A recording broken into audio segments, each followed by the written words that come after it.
Vamos a abrir nuestras Biblias en Hechos de nuevo.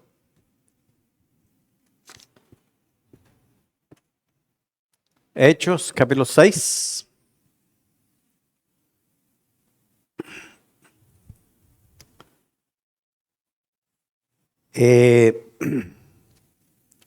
Hemos venido mirando al principio de la iglesia, tratando espero que estamos tratando a sacar a principios que podemos evaluar, ¿cierto? Cosas que nos puedan hacer más sabios en la iglesia, en cómo hacemos, ¿cierto? Cómo andamos en la iglesia. Y entonces hemos venido mirando a los primeros eventos, el primer día de la iglesia. Recuerden que miramos el día que la iglesia empezó.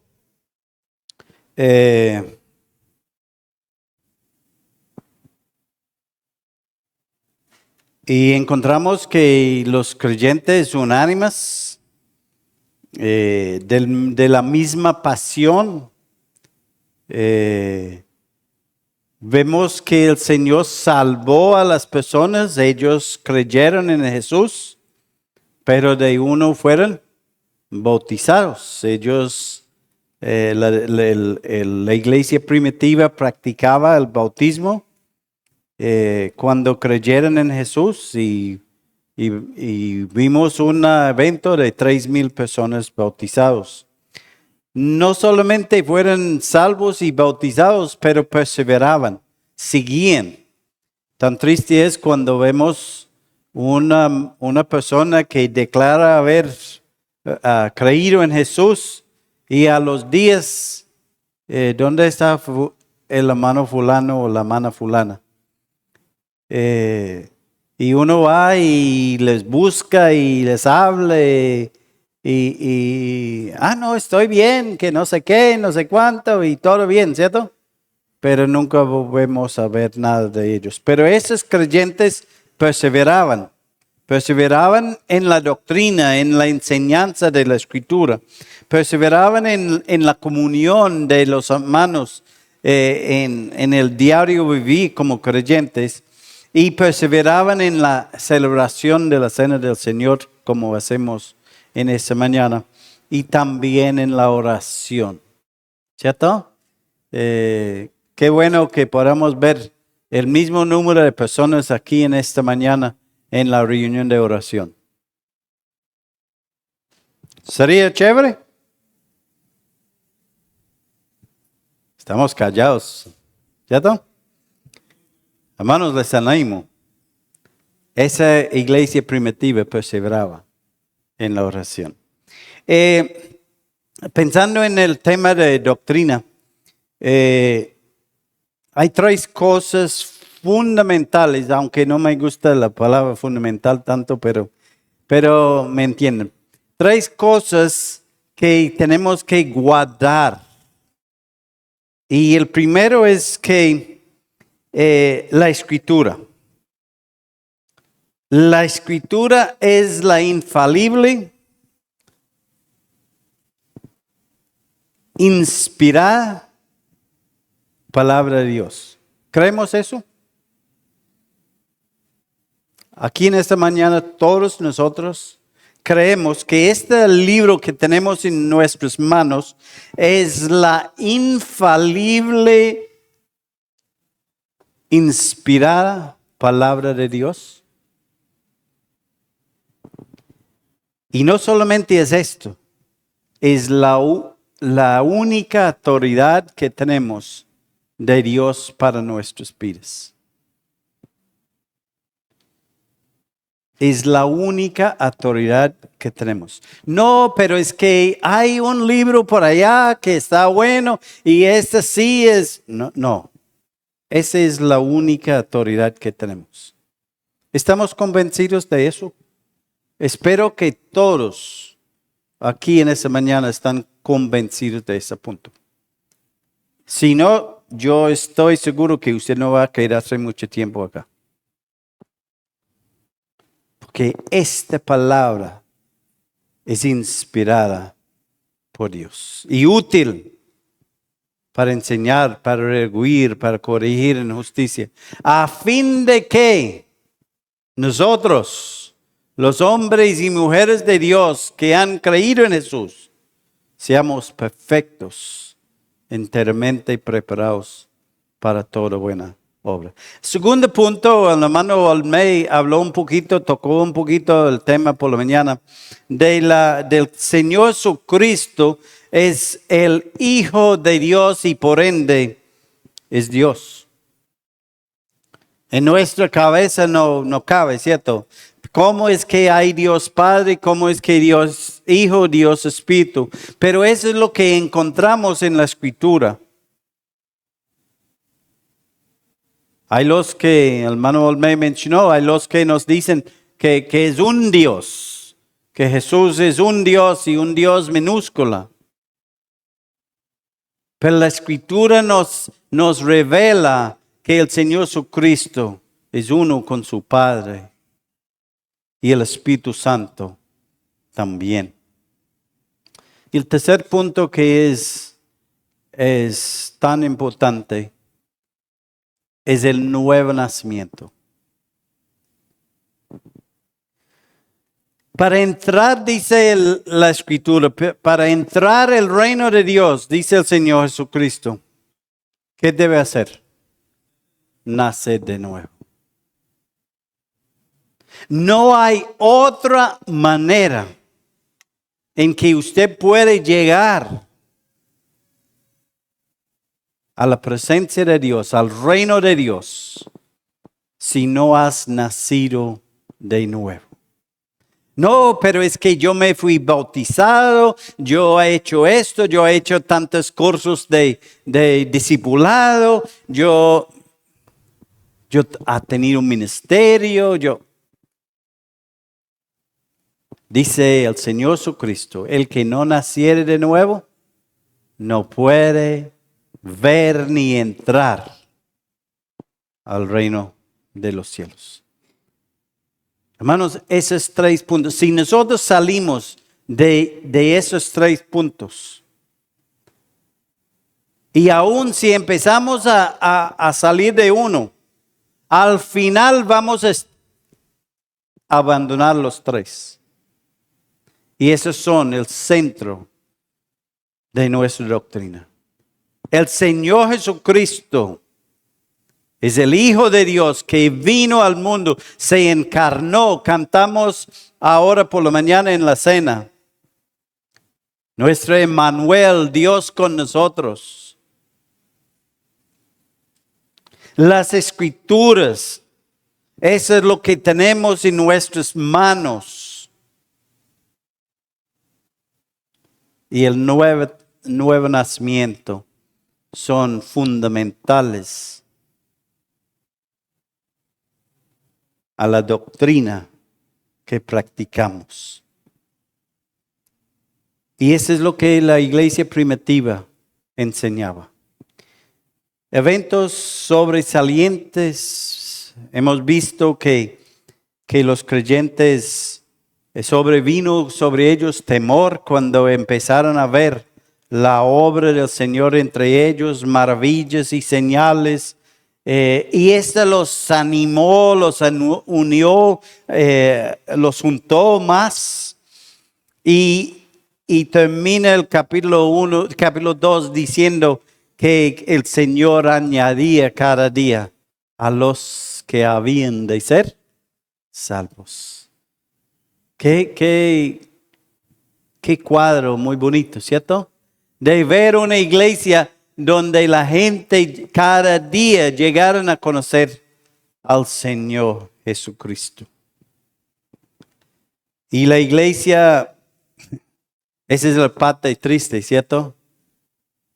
Y es una advertencia a nosotros en el día de hoy. La iglesia no está exento del pecado. Por un hombre entró el pecado en el mundo y por un hombre entra el pecado en la iglesia y entró en la iglesia primitiva. Eso nos hace pensar en lo que dice el apóstol Pablo a los ancianos en Hechos 20 y 28, 29. Dice, mirad por vosotros mismos, a los ancianos. Hermanos, empieza donde usted, pero empieza donde acá. Tenemos que mirar por nosotros mismos, porque el pecado está a la puerta de nosotros. Nunca podemos confiar en nosotros mismos. A veces yo recuerdo un joven, un amigo, y yo recuerdo que ese amigo, andábamos 3 amigos juntos. Y él dijo, una cosa que nunca hago o nunca haría, dijo él, es meterme con una muchacha. Yo creo que ni pasó 4 meses. Y este muchacho no estaba con una muchacha, estaba con una vieja. De verdad, él tenía como 18 años y ella tenía 30 y piola.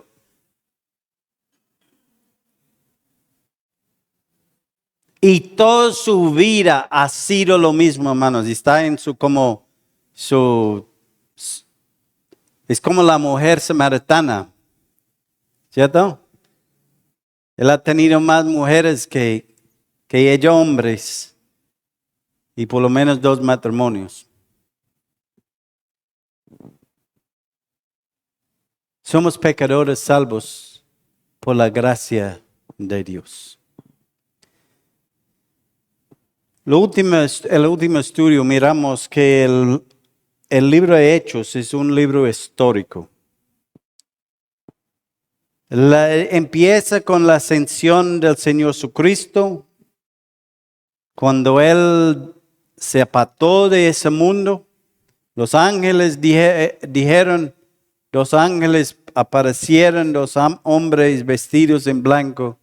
Este Jesús que ustedes habían visto salir hoy, levantar hoy, ascender hoy, volverá. Y el libro empieza a contarnos de unos hombres sencillos, pescadores. Unos hombres que no tenían letra, dice en una parte, que trastornaron al mundo.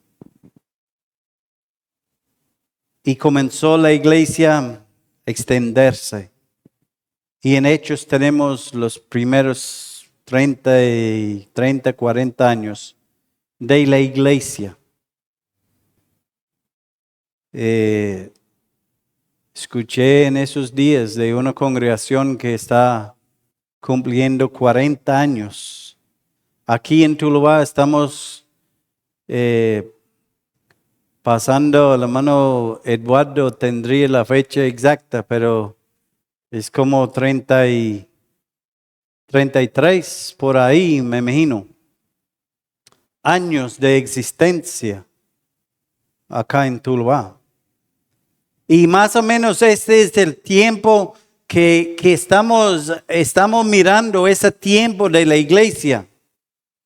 Y cuando nosotros volvemos, yo vuelvo a pensar 30 años atrás, y Andrés puede recordar, y Heriberto pueden recordar, la hermana Mercedes, pueden recordar esos días 30 años atrás.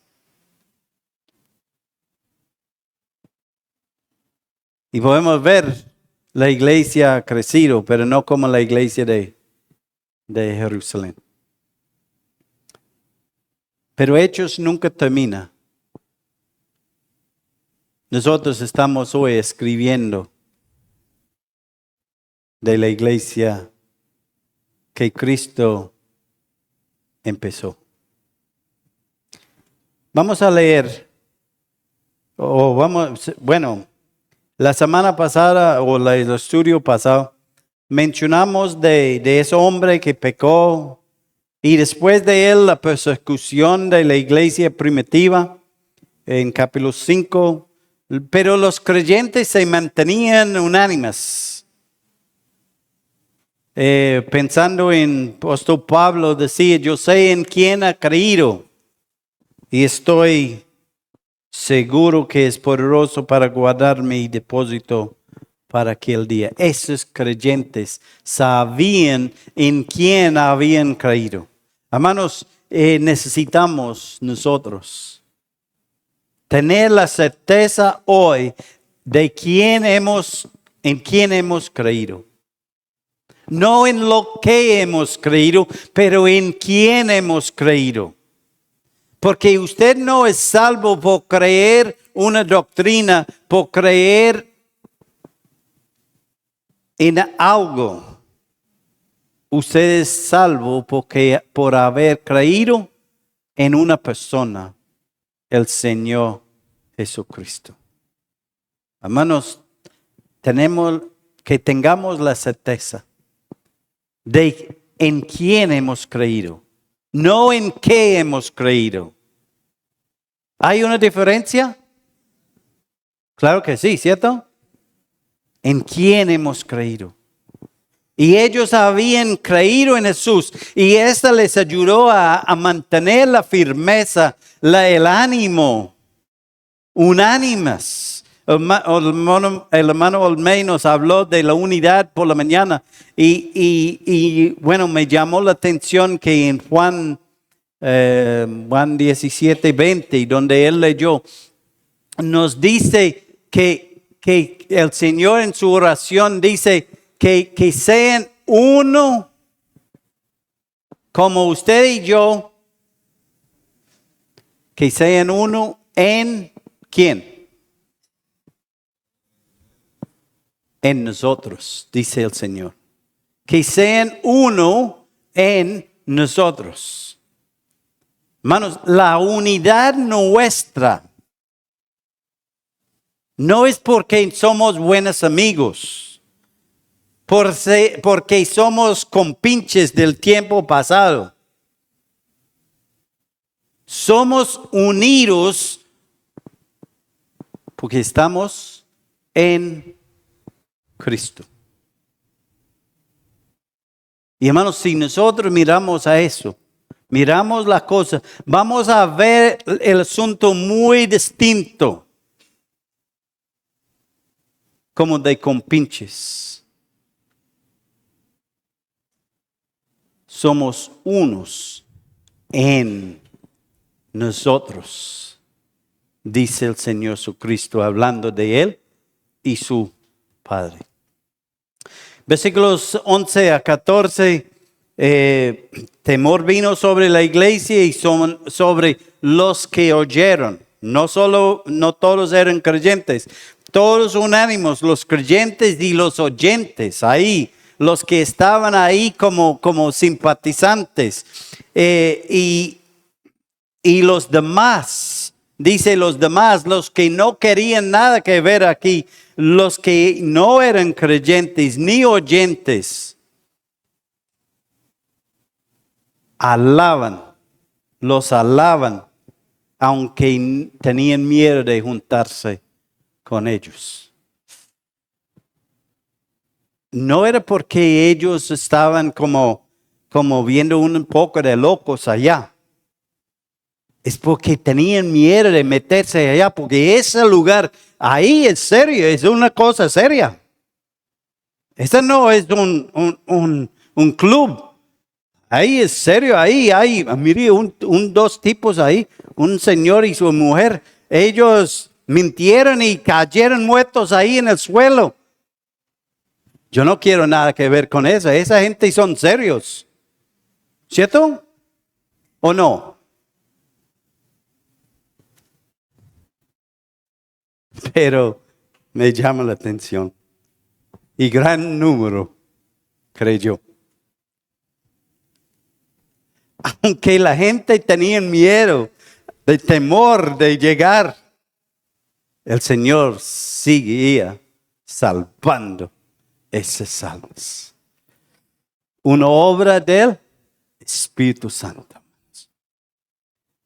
Juan dice el Señor antes de una de sus últimas palabras con sus discípulos, decía, y yo, si fuera levantado de la tierra, a todos se atraeré a mí mismo. Señor cumpliendo su promesa, su obra, su palabra, cumpliendo ahí en esa iglesia primitiva. Y nosotros hoy tenemos que también creerlo. Que Él por su palabra va a traer esas personas, pero también por nuestra vida, nuestra convicción de Cristo como nuestro Señor y Salvador, nuestras vidas. Entonces vamos a leer en versículo 6, capítulo 6, versículo 1. Dice, en aquellos días, como creciera el número de los discípulos, hubo murmuración de los griegos contra los hebreos, de que las viudas de aquellos eran desatendidas en la distribución diaria.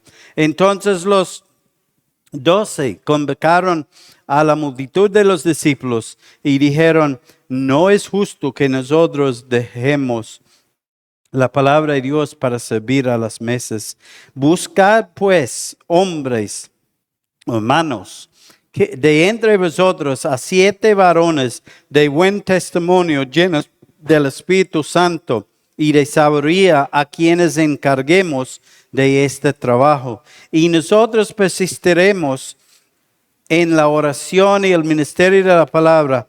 Agradó la propuesta a toda la multitud y eligieron a Esteban, varón lleno de fe y del Espíritu Santo, a Felipe, a Prócoro y a Nicanor, y a Timón, a Parmenas y a Nicolás, prosélite de Antioquía, y a los cuales presentaron ante los apóstoles, quienes orando les impusieron las manos, y crecía la palabra del Señor, y el número de los discípulos se multiplicaba grandemente en Jerusalén. También muchos de los sacerdotes obedecían a la fe. Padre Dios, gracias te damos por esa tu palabra que es lámpara a nuestros pies. Y Padre, queremos que tú nos guíes en el día de hoy. Háblanos por medio de tu palabra. Eso te pedimos en el nombre precioso del Señor Cristo. Amén. Hermanos, ya empezamos en el versículo 1 de capítulo 6 y ya vuelve a repetir que la iglesia en Jerusalén sigue creciendo. Cada día el Señor añadiendo, sigue creciendo. En el libro de Hechos, en capítulos 1 al 7, tenemos que la iglesia en Jerusalén. Recuerdo que todo está ahí en ese momento, está sucediendo en Jerusalén, en la ciudad de Jerusalén. En capítulos 8 y 9 vemos que el evangelio empieza a extenderse a Judea y a Samaria. Y en capítulos 10 al final tenemos que el evangelio extendiendo, espaciendo al último de la tierra. Entonces empezamos a ver que el evangelio se extiende. Pero en estos primeros 7 capítulos encontramos que la actividad de la iglesia está en la ciudad de Jerusalén. Había 3,000 creyentes en capítulo 2, ¿cierto? Que fueran salvos. En capítulo 5 tenemos otros 5,000 sin contar mujeres. Nos dice en Hechos capítulo 4. En ese tiempo los dicen que la iglesia de Jerusalén tenía entre 50 y 60,000 habitantes. En el tiempo de la Pascua y las fiestas de judíos religiosos de los judíos, el número superaba a los 200,000 personas en Jerusalén. Pero en el diario vivir era como 50, 60,000. Esto significaría más o menos 20% de la población de Jerusalén habían creído en Jesús. ¿Cierto? ¿O no? 3,000, 5,000 y mujeres y los que se añadían cada día. Posiblemente teníamos más de 10,000 personas, 10, 15,000 personas en Jerusalén en ese tiempo. Con razón los sacerdotes están preocupados, ¿cierto? ¿Ah? Por lo cual ellos están persiguiendo a los creyentes. Me llamó la atención ese hecho. De pronto todos no eran de Jerusalén, pero la gran parte de ellos eran de Jerusalén. Porque ese es donde estaban los discípulos o los apóstoles evangelizando. Pero en capítulo 6, versículo 1, aparece un problema. Otra vez, un chicharrón. ¿Ah? Chicharrón. Un problema de murmuración y logística. Pero eso no pasa en Tuluá, ¿cierto? Gracias al Señor, no pasa en Tuluá. Entonces estamos bien, ¿cierto? La murmuración. Los 12 dice, los apóstoles. Mucho trabajo espiritual y social. ¿Cierto? Es obvio. De ese primer versículo estaban trabajando en lo espiritual, pero también en lo social. Griegos contra los hebreos. Según los comentarios, y yo creo que puede ser, porque que los griegos no son griegos de Grecia de sangre, son griegos son judíos de genealogía, pero su lengua natal es griego. ¿Sí? Es como los nietos míos. Ellos no van a tener problema, pero si uno conoce niños que van a un vecino de nosotros, tienen una nieta pequeñita, y ella en la casa casi no le hablan, ella vive en los Estados Unidos, y casi no habla en español en la casa. El papá es americano, la mamá es colombiana. Pero en la casa ellos hablan inglés porque el papá no sabe español. Entonces la niña viene a visitar a los abuelos y ellos tienen que enseñarla a hablar en español porque ella no sabe nada de lo que están diciendo, ¿cierto? Esas eran personas así, que habían nacido, judíos que habían nacido en otro lugar y estaban ahora en Jerusalén. Los griegos, los que hablaban en griego y los hebreos, y había una cosa ahí. La iglesia todavía es de judíos. No habían extendido a los gentiles todavía. No habían alcanzado los gentiles. La murmuración, hermanos, dice un significado: conversación en perjuicio de un asunto. La crítica, ¿cierto? La crítica. Hoy día tenemos ¿cómo se llama la crítica? Bueno, sí, hay otra, alta crítica. La alta crítica. Es como algo justificable, ¿cierto? Pero aquí había una murmuración. Hermanos, la murmuración es pecado. ¿Estamos de acuerdo? Pero lo hacemos mañana, ¿sí? Vamos a hacerlo mañana, ¿cierto? ¿Cuántas veces nos caemos en la murmuración? Satanás es el experto en la murmuración. Nos dice en Apocalipsis 12 de él le llama el acusador de nuestros hermanos, el que acusaba delante de Dios día y noche. ¿Qué canción? ¿Ah? Día y noche, el hombre murmurando contra nosotros. Mire esa Byron allá en Tulabá. Ay, hombre. Si yo le puedo decir unas cosas de él, y usted quedaría sorprendido. Pero, hermanos, la murmuración llega a la iglesia primitiva. Está creciendo. Y no están contentos con el crecimiento de la iglesia. Tienen que empezar a murmurar. No, es que no me tratan bien.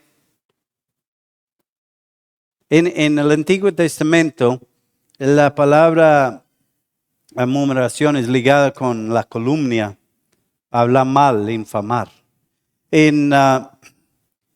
Murmurar y calumniar son como primos hermanos. ¿Cierto? Son bien cercanos. No son esos familiares que están bien divididos, no. Esas dos son bien unidos. Números dice, hablando de cuando los espías regresaron de mirar la tierra prometida, ellos llegaron con unos racimos de uvas grandes sobre sus hombros, entre dos hombres tenían que cargarlos, tan grandes eran. Y llegan a Moisés y al pueblo y ¿quién no va a hablar bien de la tierra prometida? Cuando uno lleva unos racimos de uva tan grandes, ¿cierto? Pero no. Dice aquí, y los varones que Moisés envió a reconocer la tierra y que al volver habían hecho murmurar contra ¿quién? Contra Moisés, contra él. A toda la congregación, entonces, ¿qué nos cuenta la murmuración? La murmuración es contagioso. ¿Cierto que sí? ¿O no? ¿La murmuración es contagioso? Pasa a otros, ¿cierto? Y, ¿de verdad? ¿Quién no le gusta un buen chisme, cierto? Es contagioso. Y dice, a toda la congregación desacreditando al país. ¿Cuál país? La tierra que Dios les había prometido. ¿Y desacreditar es qué? En ese caso ellos estaban diciendo que Dios había equivocado. ¿Cierto? Que Dios había equivocado. Lo que Dios había dicho era mentira. Y sigue diciendo aquellos varones que habían hablado mal. Cuando nosotros murmuramos, ¿hablamos cosas buenas? Que no, ¿cierto? Cuando murmuramos, estamos siempre hablando cosas malas.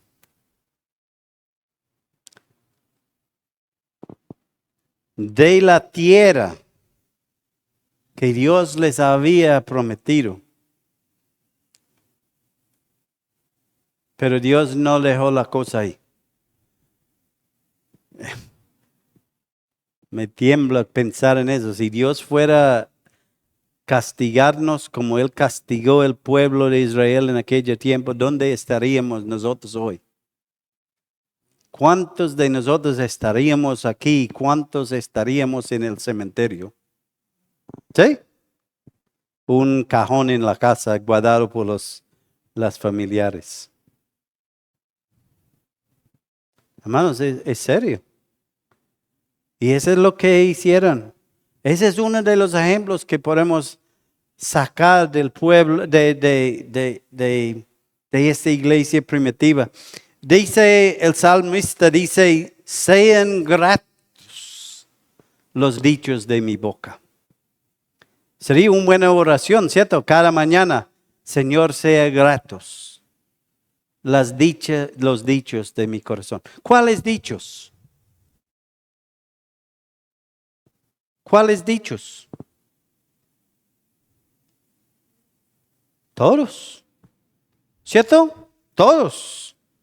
Todos los que salen de mi boca. Todos los que salen de mi boca sean gratos.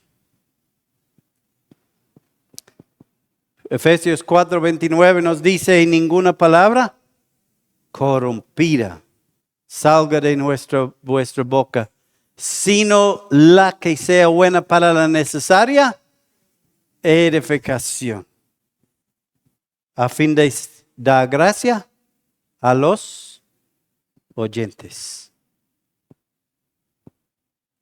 Hermanos, que el Señor nos ayude, ¿cierto? En eso. Porque tantas veces fallamos, y yo incluido. Yo no soy el santo acá. Tantas veces tengo que morder esa lengua mía que a veces es más largo que la de Satanás.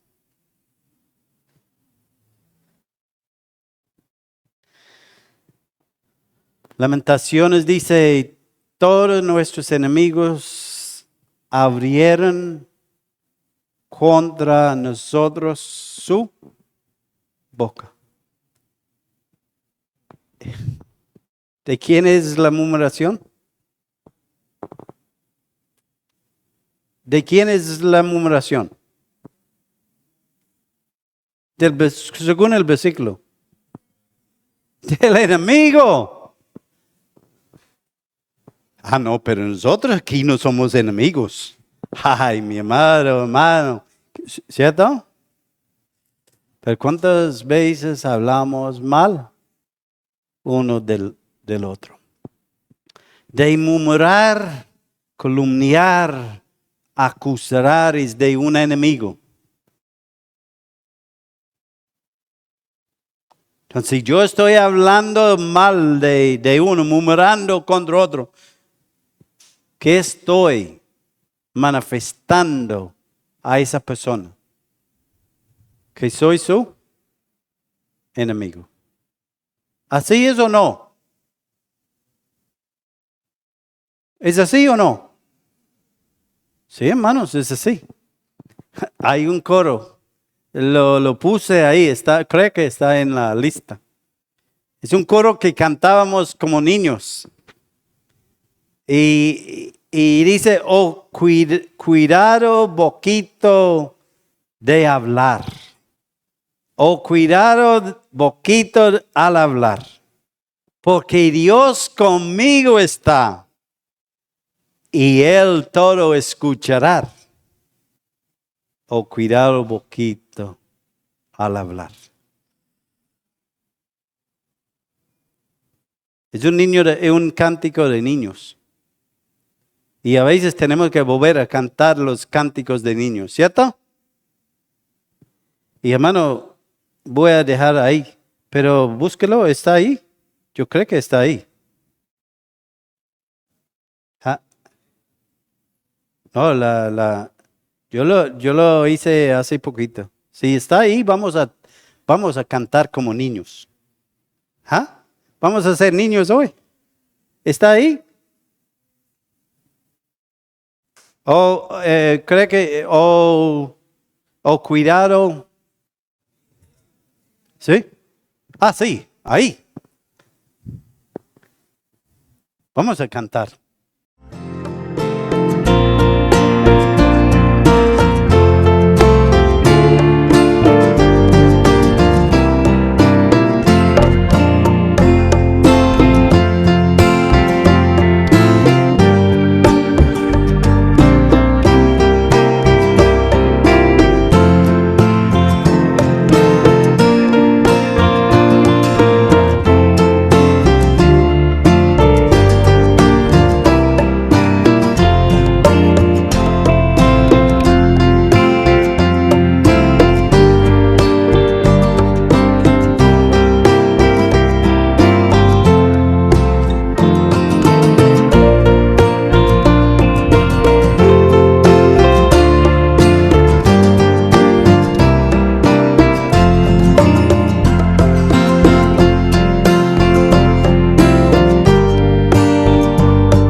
Qué bien, ¿cierto?